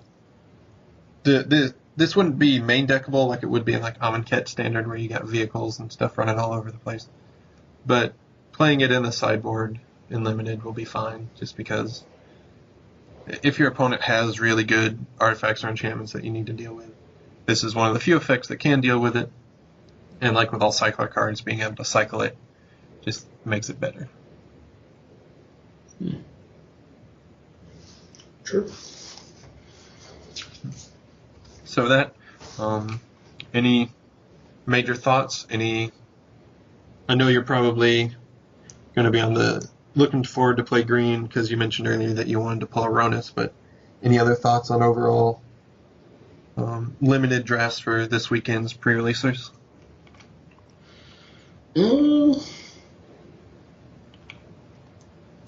I think Embalm will be something to watch out for. Just going through some of these cards and just some of our conversations earlier, just being able to like bring back like some of these cards were bombs, or true bombs with Embalm. And so, if I have to trade with one of their bombs or a dodge or removal spell, I have a chance to bring it back. So it adds value. For me, one of my challenges is always synergy, or deck building with synergy. And so, like, I'll be curious to see what I do. I'll be more curious to see like what my opponents are building, because a lot of these cards, as we've said, were, not great on their own, but in the right deck or with the right support, they're amazing. So I'll be curious to kind of learn some of the synergies in this limited, sealed environment. See what I can do. There's some that are kind of obvious, and there's some that I'm probably not seeing that I'll be really curious to see. So, just looking to see what other people are building. And what do you think of each color? Like, overall, just each color. How do you think about red? Well, I'm a little biased. I like what I'm seeing with red. I feel like red's pushing us in a very aggro manner, which is typical, of course, but like it's like, these cards, you exert, you give your creatures, extra stuff. So I feel like red wants you to get the job done relatively quickly with few cards in hands. So I feel like they're kind of pushing you in that direction. With green, really just big creatures, giving your other stuff counters and giving the counters off to do stuff. Black, you've got some cards like the Archfiend that's like cycle discard. I've definitely seen some interesting stuff that makes me want to build a zombie if I have the right cards, or a zombie archetype or type deck, given some of the stuff I've seen. A couple of curses in here that were interesting. Blue, again, not a fan, but there's a lot of cards that got me really excited. So, like, if you've seen Nissa, she's exciting. From today's spoils or discussions, illusory wrappings, it's pretty good. For 3 mana, you can turn something they have into an O2. So I'll say, it was pretty interesting. So blue seems more interesting in this set than I'm used to. And then white, not a huge fan of the cat theme, but I could definitely see him running a red-white, exert, aggro-ish type thing. So, yeah, I'm excited. What about you? Yeah, I think you hit all the highlights. Fortunately, black is my favorite color in Magic, but unfortunately I'm not too excited for the black cards in Amonkhet, because there aren't good removal spells, which is typically a cornerstone of the black cards. Like, their best target removal spell, that I remember at least, is the Final Reward, which is the 5-drop instant that exiles target creature. And I think that just costs way too much. So I think black is not going to be very strong, except if you can put it together with one of its synergies, like cycle or the -1/-1 counters. But a lot of the black cards just weren't very impressive to me. And blue seems particularly strong, just because it seems pretty heavy in cycling, which will be really strong. And then the red, green, and white are just various flavors of creature decks, which they don't do the same thing, but they're like I said, they're different flavors. They'll be doing different enough things, but they're turn things sideways decks, which I'm not too excited about. So, but those are typically strongest and limited, which is what I'll be doing this weekend. So, gonna have to see what I pull. Again, hopefully we get some God cards. Yeah, Make I've been running a few sealed simulators in the past couple of days, and not every time, but at least 1 out of every 3 tries, I'll get either God specific color, or I'll get like a planeswalker, and I'm like, oh, this is cool. But it'll probably never happen in real life, so. Well, you said you're going to try to do a bunch this weekend, so if you do all 3, then 1 and 3, you might get something. Yeah, I'm excited. Apparently there's like 4 at our local game store. Mm-hmm. So there's like the one typical one Friday midnight. There's one Saturday afternoon. There's a 2-headed Saturday evening that I'm going to try. And then there's one on Sunday. So going to be dropping a lot of money this weekend and spending a lot of time on Magic. So I'm pretty excited about that. Awesome. And so do you have anything else to say regarding spoilers and stuff? No, it seems like an interesting set. Outside of red, it seems the set overall seems a little slower than like Etherable and the Kaladesh block. Specifically, we're not seeing a lot of like Heart of Kirans or like Fleetwheel Cruisers, and this may just be the artifact theme. We're not seeing a lot of like outside of red, like a lot of stuff that'll like, close the deal super fast in the game. So I'll be curious to see. The format just seems a little slower in general. A lot of cards have higher cost and bomb. So we'll see how things shake out. But I am anticipating this being like a slower format as far as limited. That's very true. And that does make the removal spells, like the black one I talked about, the 5-drop exile spell, it makes it better being a slower card because the format's slower. So that'll definitely be something to look out for. I still don't think it's that great of a card, but it'll be something to keep in mind if the format does end up being pretty slow. Yeah. But yeah, that's all I have. Cool. Well then, with that, thank you everybody for watching. Next week, we'll have another podcast. It won't be a set review, but we'll probably talk about how we did in the pre-releases this weekend, talk about what cards we liked and didn't like, see how on point we were with some of our discussions, and then probably talk about some standard decks, since me and Clem are planning to go to SCG Atlanta the next weekend after the pre-release. So after the pre-release, we're already brewing decks, but we'll be in hardcore build deck mode to try to put something together for the tournament in Atlanta. So we'll probably talk about some decks and some ideas going forward with that. So, and with that, again, thank you very much, everyone, and hope to see you next week. Yes, see you next week.